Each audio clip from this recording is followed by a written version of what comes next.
ഇന്ത്യയുടെ ആഭ്യന്തര സുരക്ഷയെയും പ്രതിരോധ സംവിധാനങ്ങളെയും വെല്ലുവിളിച്ചുകൊണ്ട് വീണ്ടും ഒരു ചാരവൃത്തി കേസുകൂടി പുറത്തു വന്നിരിക്കുകയാണ്. ഇന്ത്യൻ വ്യോമസേനയുടെ അസമിലെ ചബൂബ എയർഫോഴ്സ് സ്റ്റേഷനിൽ ജോലി ചെയ്തിരുന്ന സിവിലിയൻ ജീവനക്കാരനായ സുമിത് കുമാർ പാകിസ്ഥാൻ രഹസ്യാന്വേഷണ ഏജൻസികൾക്ക് തന്ത്രപ്രധാനമായ വിവരങ്ങൾ കൈമാറിയതിനെ തുടർന്നാണ് അറസ്റ്റിലായത്. രാജസ്ഥാൻ ഇന്റലിജൻസ് വിഭാഗവും അസം പോലീസും സംയുക്തമായി നടത്തിയ നീക്കത്തിലാണ് പ്രതി വലയിലായത്. ഉത്തർപ്രദേശിലെ പ്രയാഗ്രാജ് സ്വദേശിയായ സുമിത് കുമാർ കഴിഞ്ഞ കുറച്ചു കാലമായി അസമിലെ ചബൂബ എയർഫോഴ്സ് സ്റ്റേഷനിൽ മൾട്ടി ടാസ്കിംഗ് സ്റ്റാഫായി ജോലി ചെയ്തു വരികയായിരുന്നു. സിവിലിയൻ വിഭാഗത്തിലാണെങ്കിലും എയർഫോഴ്സ് സ്റ്റേഷനിലെ സുപ്രധാന നീക്കങ്ങളും രേഖകളും നിരീക്ഷിക്കാൻ അയാൾക്ക് സാധിച്ചിരുന്നു. 2026 ജനുവരിയിൽ രാജസ്ഥാനിലെ ജയ്സൽമീറിൽ നിന്ന് ദംബര റാം എന്നയാളെ ചാരവൃത്തിയുടെ പേരിൽ ഇന്റലിജൻസ് വിഭാഗം പിടികൂടിയിരുന്നു.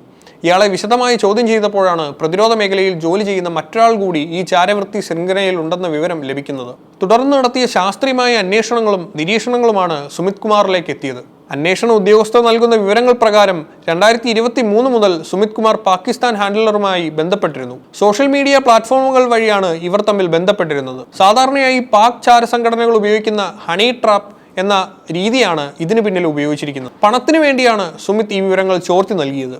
ഇതിനായി ഇയാൾ പാകിസ്ഥാനിൽ നിന്നും വിവിധ അക്കൗണ്ടുകൾ വഴി പണം ലഭിച്ചതായും പോലീസ് കണ്ടെത്തിയിട്ടുണ്ട്. അടുത്ത കാലത്തായി ഇന്ത്യൻ പ്രതിരോധ സേനകളിൽ നിന്നും ISRO, DRDO തുടങ്ങിയ സ്ഥാപനങ്ങളിൽ നിന്നും താഴെത്തട്ടിലുള്ള ജീവനക്കാരെ സ്വാധീനിച്ച് വിവരങ്ങൾ ചോർത്തുന്ന രീതി പാകിസ്ഥാൻ വർദ്ധിപ്പിച്ചിട്ടുണ്ട്. വാട്സപ്പ്, ഫേസ്ബുക്ക് തുടങ്ങിയ പ്ലാറ്റ്ഫോമുകൾ വഴി സൗഹൃദം സ്ഥാപിച്ചായിരിക്കും ഈ വിവരങ്ങൾ തട്ടിയെടുക്കുക. കടബാധ്യതയുള്ളതോ സാമ്പത്തിക ബുദ്ധിമുട്ടുള്ളതോ ആയ ജീവനക്കാരെ കണ്ടെത്തി അവർക്ക് പണം നൽകി ചാരന്മാരാക്കുന്നു. രാജസ്ഥാൻ ഇന്റലിജൻസ് ADG പ്രഫുൽ കുമാറിന്റെ നേതൃത്വത്തിൽ പ്രതിയെ കൂടുതൽ ചോദ്യം ചെയ്തു വരികയാണ്. സുമിത് കൈമാറിയ വിവരങ്ങൾ എത്രത്തോളം ഗുരുതരമാണെന്നും ഇതിനു മുന്നിൽ കൂടുതൽ പേർക്ക് പങ്കുണ്ടോ എന്നും കണ്ടെത്തേണ്ടതുണ്ട്. ഈ സംഭവം പുറത്തു വന്നതോടെ വ്യോമസേനയിലും മറ്റ് സേനാ വിഭാഗങ്ങളിലെയും സിവിലിയൻ ജീവനക്കാരുടെ പശ്ചാത്തല പരിശോധന കൂടുതൽ കർശനമാക്കാൻ തീരുമാനിച്ചിട്ടുണ്ട്. സോഷ്യൽ മീഡിയ ഉപയോഗിക്കുന്നതിൽ സൈനികർക്കും ജീവനക്കാർക്കും ഏർപ്പെടുത്തിയിട്ടുള്ള നിയന്ത്രണങ്ങൾ പാലിക്കപ്പെടുന്നുണ്ടോ എന്ന് ഉറപ്പുവരുത്തും.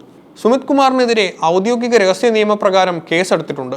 രാജ്യത്തെ ഒറ്റിക്കൊടുത്ത ഇത്തരം കുറ്റവാളികൾക്ക് മാതൃകാപരമായ ശിക്ഷ ലഭിക്കണമെന്ന ആവശ്യമാണ് പൊതുസമൂഹത്തിൽ നിന്ന് ഉയരുന്നത്. രാജ്യത്തിന്റെ കാവൽക്കാരായ സേനകൾക്കുള്ളിൽ തന്നെ ഇത്തരത്തിലുള്ള കരിങ്കാലികൾ ഉണ്ടാകുന്നത് വലിയ ആശങ്കയാണ് ഉണ്ടാക്കുന്നത്. ശത്രുരാജ്യങ്ങൾ അത്യാധുനിക സാങ്കേതികവിദ്യ ഉപയോഗിച്ച് നമ്മുടെ വിവരങ്ങൾ ചോർത്താൻ ശ്രമിക്കുമ്പോൾ ആഭ്യന്തരമായി കൂടുതൽ ജാഗ്രത പുലർത്തേണ്ടത് അത്യന്താപേക്ഷിതമാണ്. സുമിത് കുമാറിന്റെ അറസ്റ്റ് പാക് ചാരശൃംഖലയുടെ വേരുകൾ അറക്കാൻ സഹായിക്കുമെന്ന് തന്നെയാണ് ഇന്റലിജൻസ് വിഭാഗം കരുതുന്നത്.